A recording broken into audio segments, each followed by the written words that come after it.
कक्षा 11वीं के हिंदी ऑनलाइन कक्षा में आप सभी का स्वागत है। आज हम लोग नया पाठ पढ़ेंगे जिसका नाम है घनानंद के पद। इसके कवि हैं घनानंद। तो सबसे पहले कवि परिचय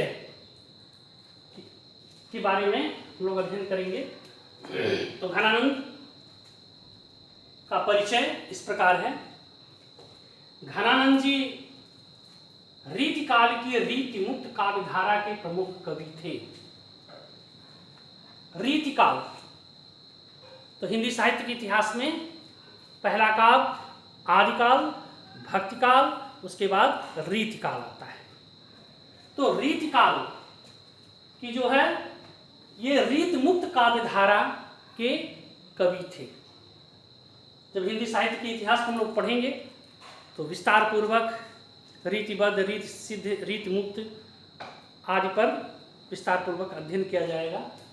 तो घनानंद जी रीतिकाल की रीति मुक्त काव्य धारा के प्रमुख कवि थे, यानी ये रीति मुक्त थे।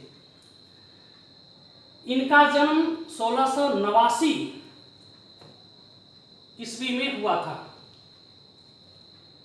जनश्रुतियों के अनुसार घनानंद दिल्ली के बादशाह मोहम्मद शाह रंगीला के दरबार में मीर मुंशी के पद पर थे। यानी दिल्ली के बादशाह मोहम्मद शाह रंगीला के दरबार में ये मीर मुंशी थे। उनके काव्य की प्रमुख भावना उन्मुक्त प्रेम है, स्वच्छंद प्रेम है, उन्मुक्त प्रेम है। यह प्रेम लौकिकता से अलौकिकता की ओर मुखरित होती है।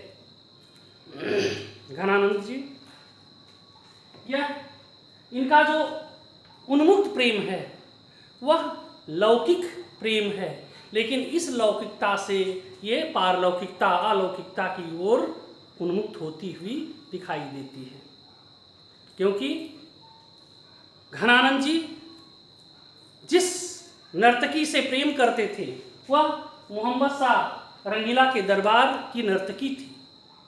कहते हैं घनानंद जी उसे बेहद प्रेम करते थे, लेकिन यह प्रेम एक पक्षी था। फिर भी इनका प्रेम निश्चल था, बिल्कुल विशुद्ध था।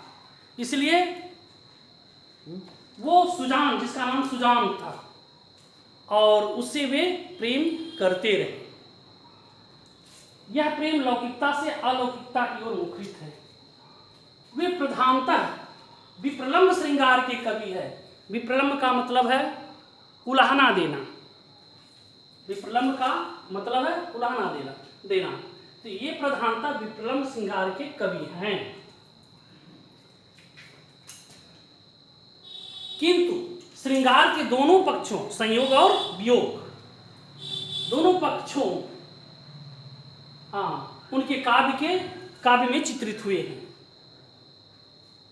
इनकी सभी रचनाओं में सुजान को संबोधित किया गया है। सुजान जिसे श्रृंगार में नायिका के लिए, यानी वो सुजान जो मोहम्मद शाह रंगीले के दरबार में नर्तकी थी, तथा भक्ति भाव में कृष्ण के लिए प्रयुक्त समझना चाहिए। दूसरे सुजान का अर्थ है कृष्ण। तो भक्ति भाव में यह कृष्ण का द्योतक है, और श्रृंगार के लिए जो है नायिका सुजान के लिए, जो मोहम्मद शाह रंगीले के दरबार में नर्तकी थी, उसके लिए लक्ष्य किया गया है। इनकी प्रमुख रचनाएं हैं सुजान सागर, विरह लीला, सुजान हिति, प्रेम सरोवर, प्रीति पावश आदि। उनकी कविता में प्रेम का सहज, सरल एवं स्वच्छंद रूप दिखाई पड़ता है। उनका काव्य ब्रज भाषा में रचित है, जिसमें भाव और रस का उत्कर्ष दिखाई पड़ता है। यानी भाव और रस दोनों अपनी उत्कर्षता को प्राप्त किए हैं। उनका काव्य कवित और सवैया छंदों में रचित है। विरोधाभास उनकी शैली का विशिष्ट गुण है। घनानंद की मृत्यु 1739 ईस्वी में हुई। तो कहते हैं नादिर शाह के आक्रमण के समय कत्लेआम में ये भी मारे गए हैं, ऐसा कहा जाता है। तो आइए घनानंद की पहली सवैया का अध्ययन करते हैं। भोर ते सांझ लो कानन ओर निहारत बावर नए कुनहारत। सांझ ते भोर लो तारन ताकिबो तारन सो तार न टारत। जो कहूँ भाव तो दीठी परे घन आनंद असुवन अवसर डारत। मोहन सोहन जोहन की लगिए रहे अखियन के उर आरत। शब्दार्थ इधर दे दिया गया है।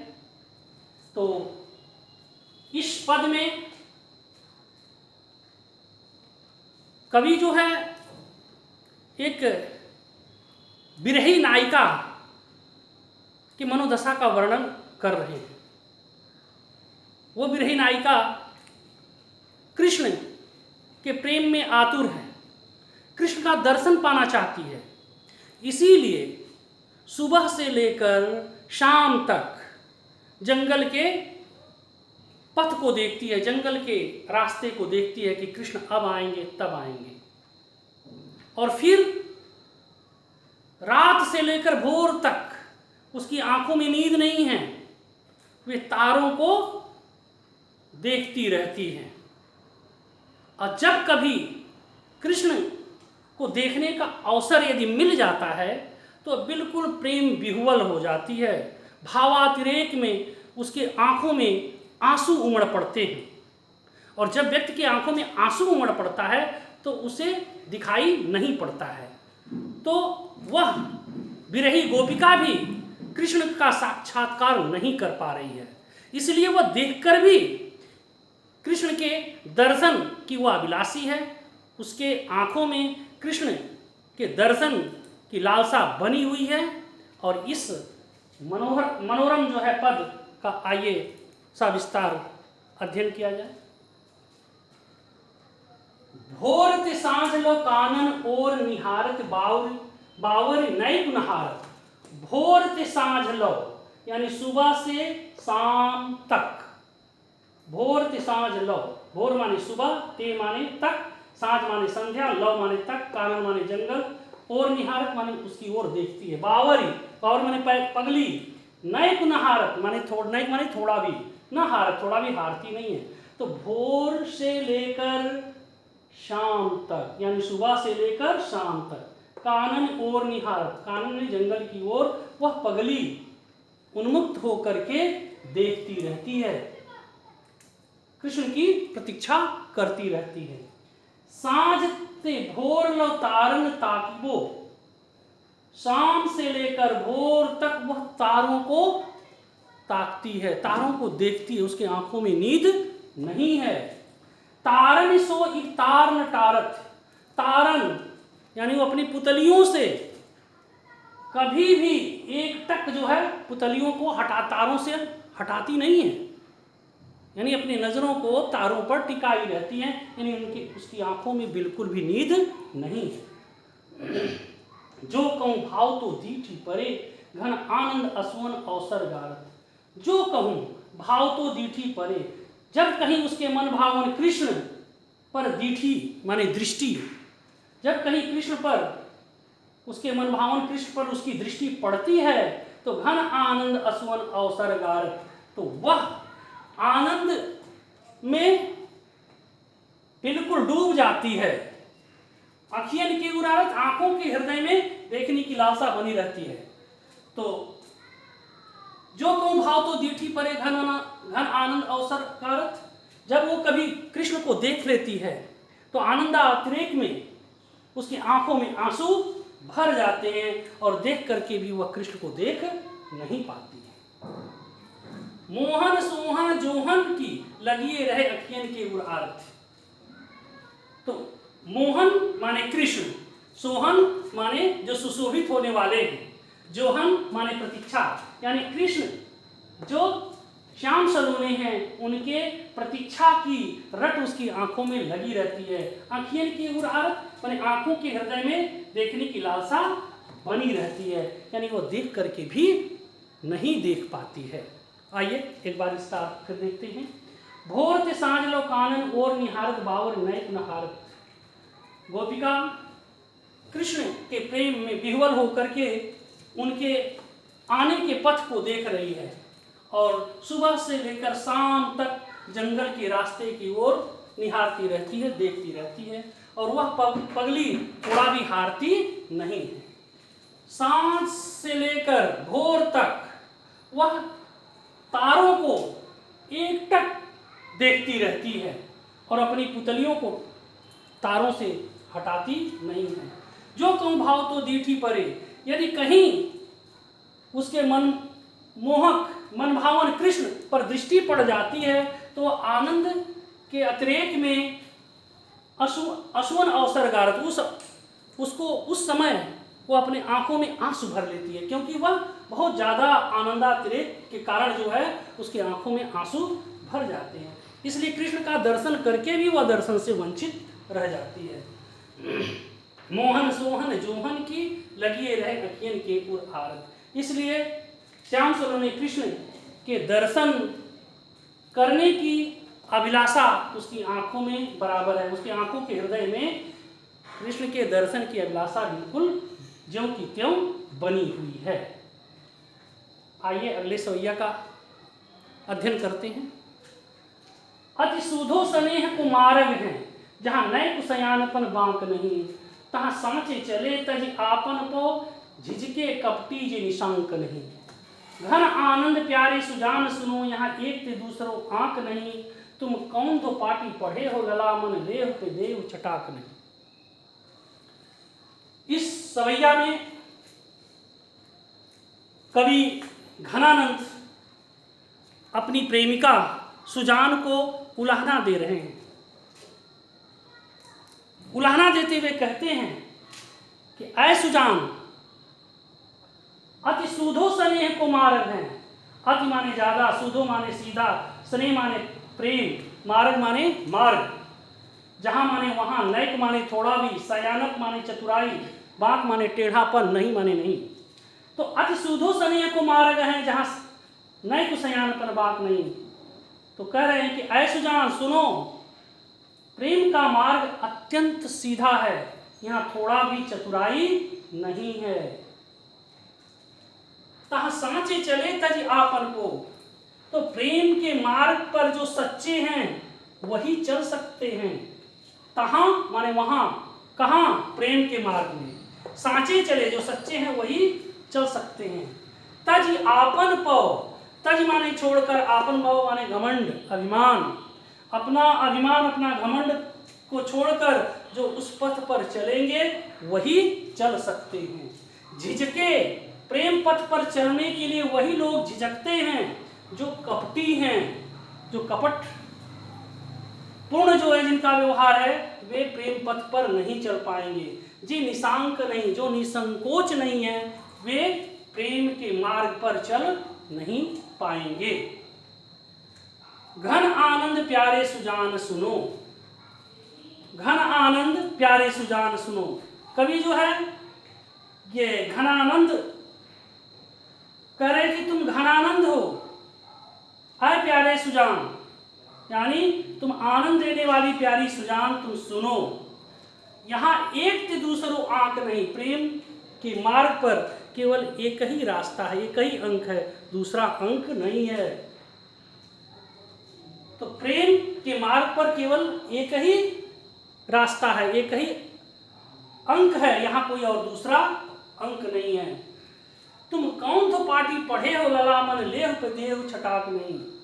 कवि कह रहे हैं कि तुम कौन तो पाटी पढ़े हो लला, है प्रिय, तुम पता नहीं कौन सी पाटी पढ़ी हो, पता नहीं कौन सी विद्या पढ़ी हो, कौन सी पटरी पर पढ़ी हो।